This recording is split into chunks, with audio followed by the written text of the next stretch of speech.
نحمده ونصلي على رسوله الكريم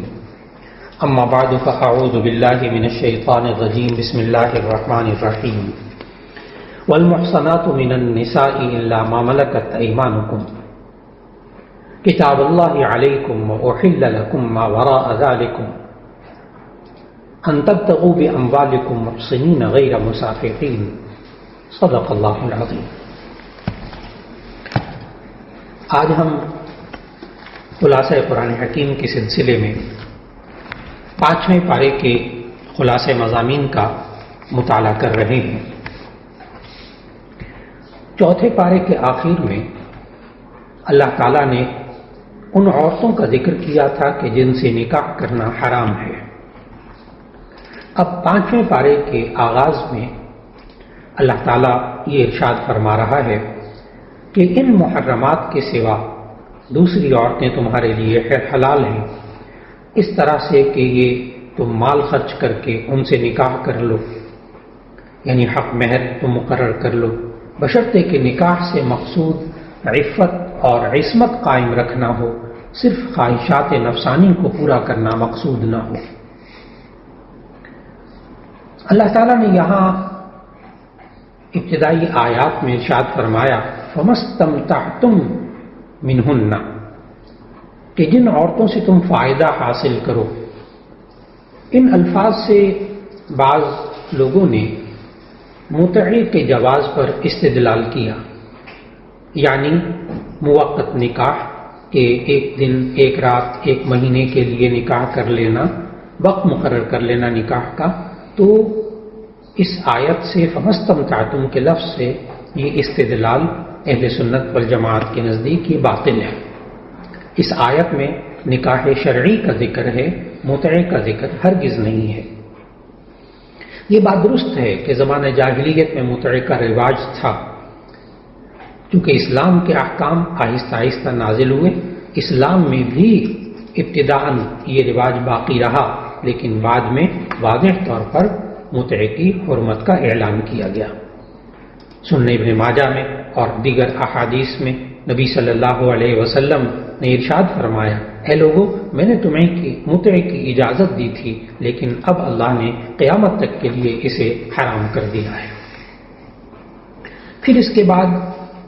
تیسرے رکوع میں اللہ تعالیٰ نے گھر کے نظام کو درست رکھنے کے لیے آداب سکھائے،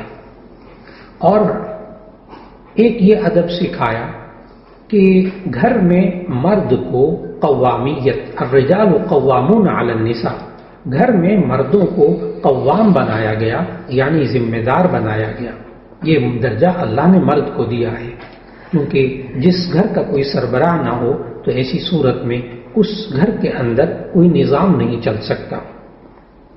لیکن یہ بات ذہن میں رکھنی ہوگی کہ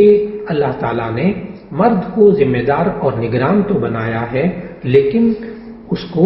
یہ اختیار نہیں دیا کہ وہ عورت کو کسی طرح کی اذیت، تکلیف پہنچائے یا اس کو اپنا مالک سمجھے۔ یہ تصور اللہ نے قرآن مجید میں نہیں دیا۔ پھر دوسری ہدایت ان آیات میں یہ دی گئی کہ اگر بالفرض عورت نافرمان ہو، سرکش ہو، تو اسے راہ راست پر لانے کے لیے 3 طریقے اختیار کیے جا سکتے ہیں۔ یہ بھی اللہ تعالیٰ نے ان آیات میں بتایا۔ پہلا طریقہ یہ ہے کہ اسے سمجھایا جائے اور سرکشی کے جو برے نتائج ہوتے ہیں ان سے خبردار کیا جائے، خوب سمجھایا جائے۔ اور دوسرا طریقہ یہ بتایا کہ اگر وعظ و نصیحت اور سمجھانا اس پر اثر نہ کرے تو دوسری تدبیر، نفسیاتی طریقہ بتایا کہ اس کا بستر الگ کر دیا جائے اور اس سے کچھ دیر کے لیے کنارہ کشی اختیار کر لی جائے۔ اور تیسرا طریقہ اللہ تعالیٰ نے ہمیں بتایا کہ اگر پھر بھی وہ نہ سمجھے تو ایسی صورت میں اس کو مار سکتے ہیں۔ یہ اللہ تعالیٰ نے جو بات بتائی، اس کے لیے تمام مفسرین نے احادیث کی روشنی میں یہ شرطیں لگائی ہیں کہ مار ایسی ہو چہرے پر نہ مارا جائے، اس کی ہڈی کو نہ توڑا جائے، اس کے زخم نہ لگائے جائیں۔ لیکن ذہن میں رکھنا چاہیے کہ اللہ تعالیٰ نے قرآن مجید میں یہ 3 باتیں تو بتائی ہیں، لیکن نبی صلی اللہ علیہ وسلم نے پہلی بات پر عمل کیا ہے، دوسری بات پر عمل کیا ہے، اور تیسری بات پر کبھی عمل نہیں کیا نبی صلی اللہ علیہ وسلم نے۔ یعنی ازواج مطہرات کو سمجھانے کے لیے نبی صلی اللہ علیہ وسلم نے وعظ و نصیحت بھی بہت کی. نبی صلی اللہ علیہ وسلم دوسرا طریقہ بھی اختیار کیا کہ اگر بعض ازواج مطہرات سے کوئی ایسی بات ہو گئی تو نبی صلی اللہ علیہ وسلم نے 1 مہینے کے لیے اپنے آپ کو الگ کر لیا اور پھر 1 مہینے بعد دوبارہ واپس آ گئے. تو یہ بھی طریقہ اختیار کیا. لیکن نبی صلی اللہ علیہ وسلم نے ساری زندگی، حضرت عائشہ رضی اللہ تعالیٰ عنہ کی روایت ہے کہ نبی صلی اللہ علیہ وسلم نے ساری زندگی کبھی اپنی بیوی پر ہاتھ نہیں اٹھایا اور نہ کبھی کسی بچے کو مارا. لیکن ہمارے معاشرے کے اندر بسا اوقات مرد شوہر اپنی بیوی کو جب بجائے سمجھانے کے اور نفسیاتی طریقے اختیار کرنے کے مار پیٹ استعمال کرتے ہیں تو اس کے نتیجے میں سوائے ایک دوسرے کی بے احترامی کے اور گھر کے معاملات میں بگاڑ کے اور کچھ ساتھ نہیں آتا. لہذا ان آیات کو نبی صلی اللہ علیہ وسلم کے اسوہ حسنہ کی روشنی ہی میں سمجھنا چاہیے. پھر نبی صلی اللہ علیہ وسلم نے ہمیں قرآن مجید کے مطابق جو زندگی کے آداب سکھائے تو نبی صلی اللہ علیہ وسلم نے ہمیں قرآن مجید کے اوپر خود عمل کر کے جو باتیں سکھائیں وہ اللہ تعالیٰ نے اس کے 5ویں رکوع میں جو باتیں بتائیں کہ اجتماعی زندگی میں ہمیشہ ہر کام میں احسان کا حکم دیا گیا ہے اور یہ بتایا کہ احسان کی جو بنیاد ہوتی ہے وہ باہمی خیر خواہی، امانت، عدل اور رحم دلی پر ہوتی ہے. شادی کے بعد مرد اپنی بیوی کے بدن کا مالک نہیں ہوتا بلکہ مخصوص منفعت کا مالک ہوتا ہے. پھر اس کے بعد کی آیات میں اللہ تعالیٰ نے سمجھایا کہ اسلام حق، عدل اور مساوات کا دین ہے اور وہ ساری مخلوق کے درمیان عدل و انصاف کا حکم دیتا ہے، یہاں تک کہ کافر کے حقوق بھی غصب کرنے کی اجازت نہیں دیتا. اس کے بعد آیت نمبر 58 میں سورہ نساء کی اللہ تعالیٰ نے حکم دیا ان اللہ یأمرکم ان تؤدوا الامانات الی اہلہا،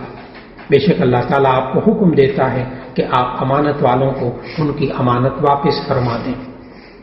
اس آیت کے شان نزول میں ایک اہم واقعہ لکھا مفسرین نے احادیث کی روشنی میں کہ ایک صاحب تھے نبی صلی اللہ علیہ وسلم جب مکہ میں تھے اس وقت ایک صاحب تھے عثمان ابن طلحہ جنہوں نے اسلام اس وقت قبول نہیں کیا تھا اور فتح مکہ سے پہلے ان کے پاس چابی ہوتی تھی. نبی صلی اللہ علیہ وسلم نے مکی زندگی میں ان سے چابی مانگی تو انہوں نے نہیں دی. نبی صلی اللہ علیہ وسلم نے عثمان ابن طلحہ سے کہا کہ ایک وقت ایسا آئے گا کہ تم مجھے خود یہ چابی لا کر دو گے اور میں جسے چاہوں گا یہ چابی دے دوں گا خانہ کعبہ کے دروازے کی. وقت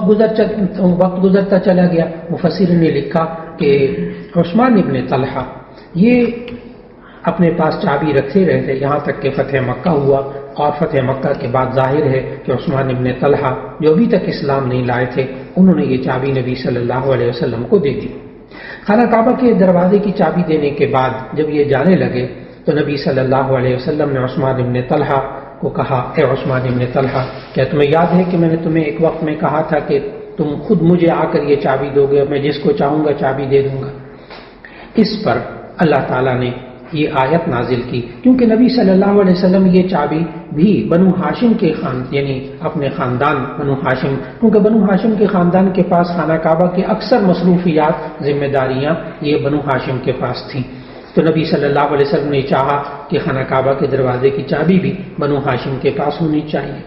اس پر اللہ تعالیٰ نے یہ آیت نازل کی ان اللہ یأمرکم ان تؤدوا الامانات الی اہلہا، بے شک اللہ تعالیٰ آپ کو حکم دیتا ہے کہ آپ امانت والوں کو ان کی امانت واپس فرما دیں.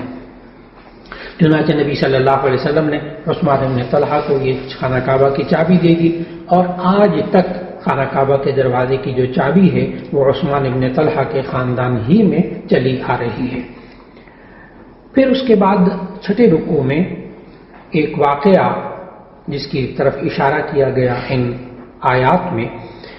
کہ نبی صلی اللہ علیہ وسلم کے سامنے ایک نام نہاد مسلمان یعنی منافق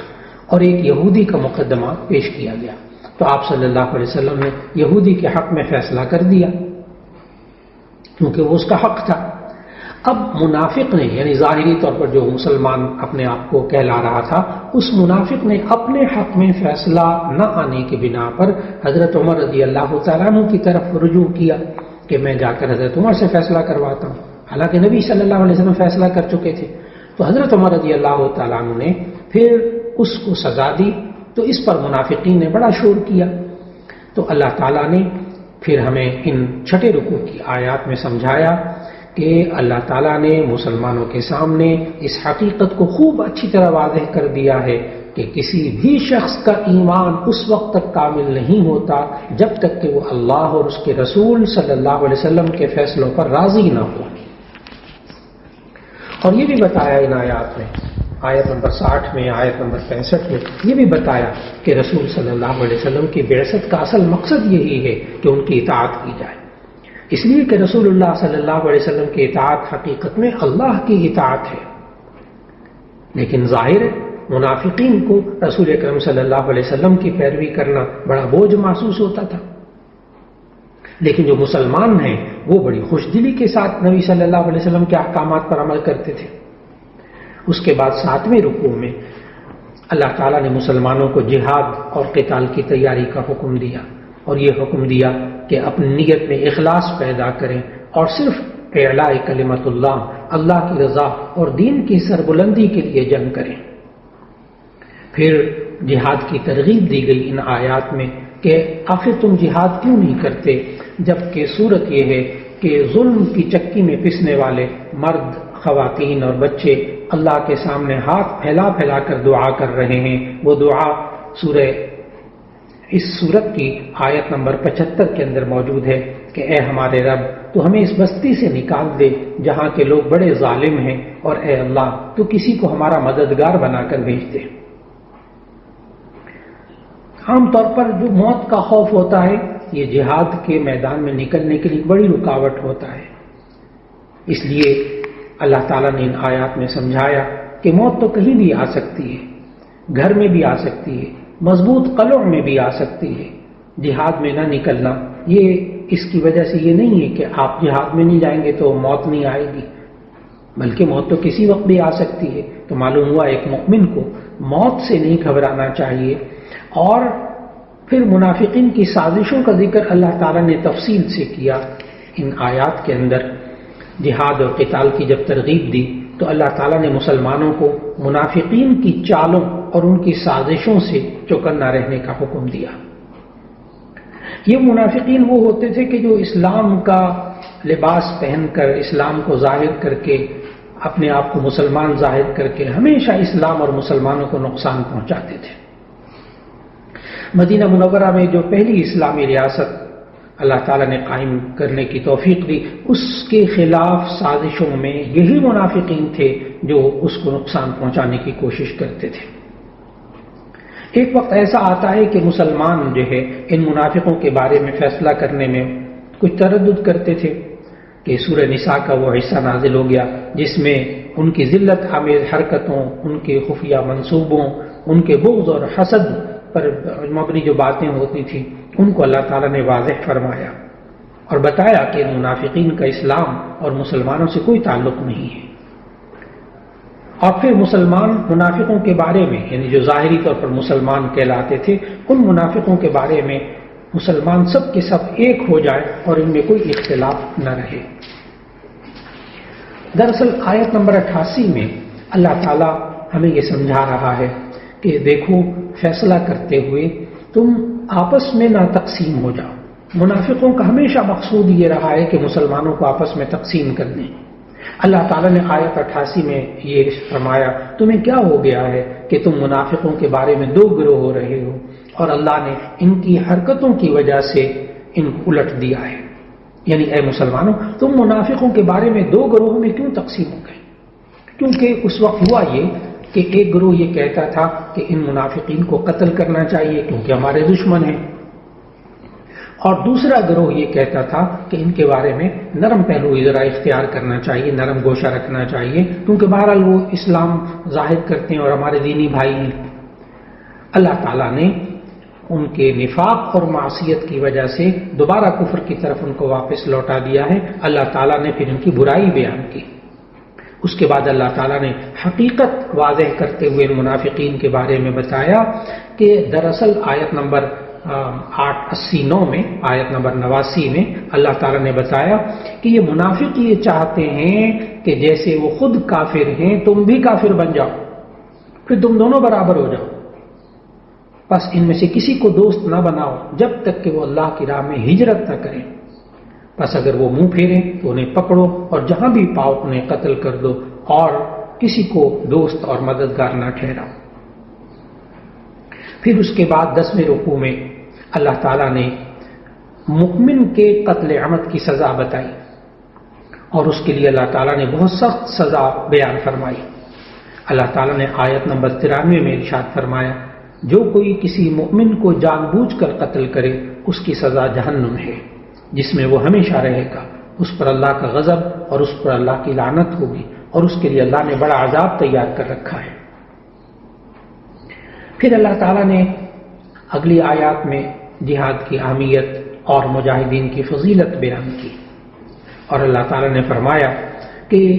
مجاہدین کی فضیلت بیان کرتے ہوئے کہ اللہ کی راہ میں جہاد کرنے والے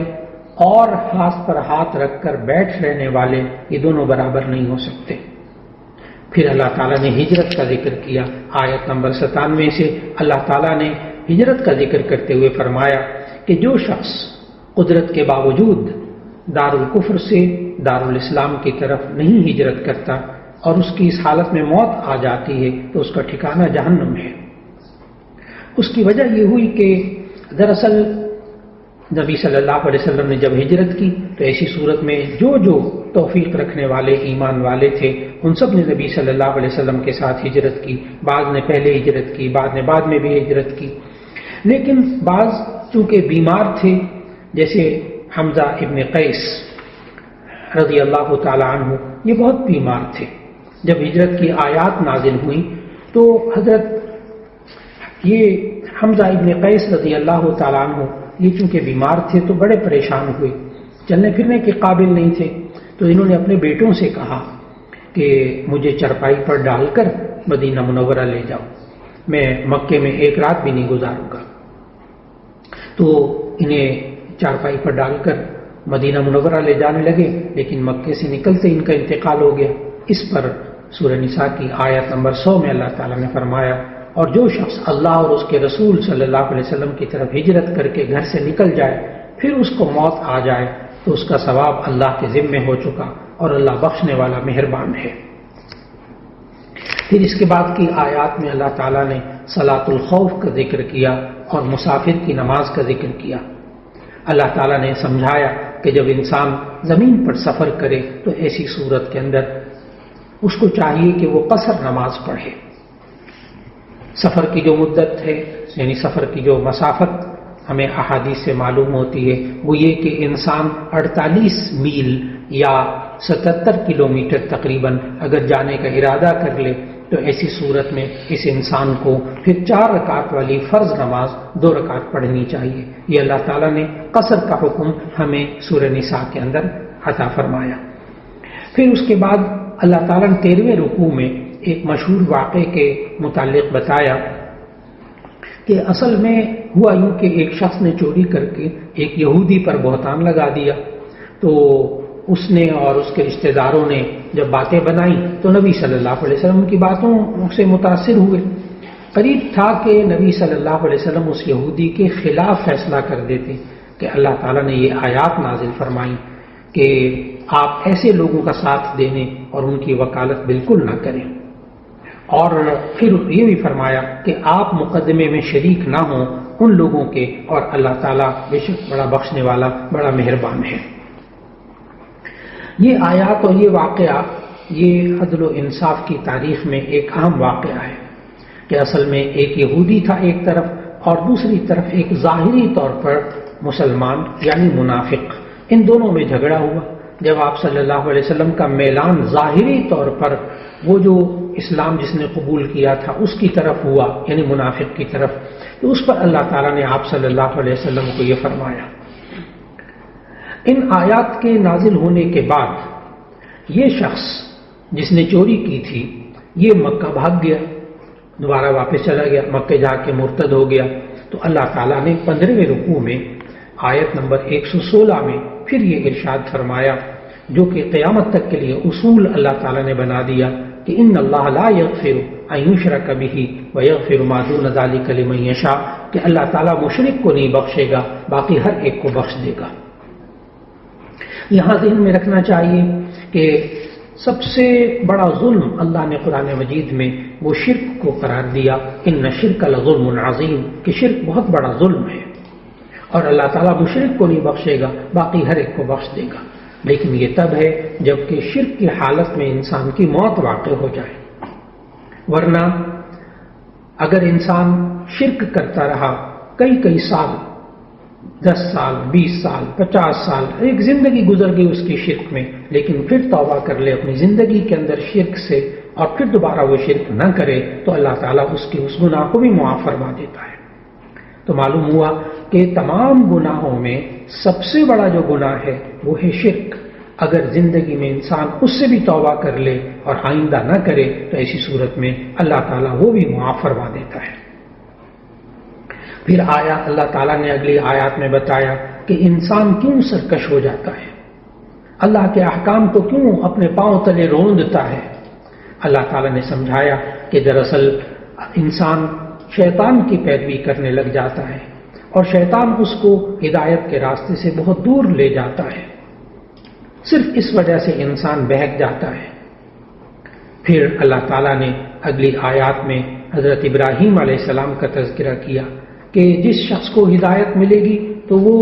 حضرت ابراہیم علیہ السلام ہی کے دین کی پیروی کرے گا، اس لیے کہ اللہ تعالیٰ نے اس دین کو، حضرت ابراہیم علیہ السلام کے دین کو ملت ابراہیم حنیفہ کہا کہ یہ شرک سے پاک ہے، ٹیڑھے پن اور کجی سے پاک ہے، اس لیے ہدایت اسی کو ملے گی جو حضرت ابراہیم علیہ السلام کے دین کی پیروی کرے گا، یعنی شرک کے راستے کو اختیار نہیں کرے گا۔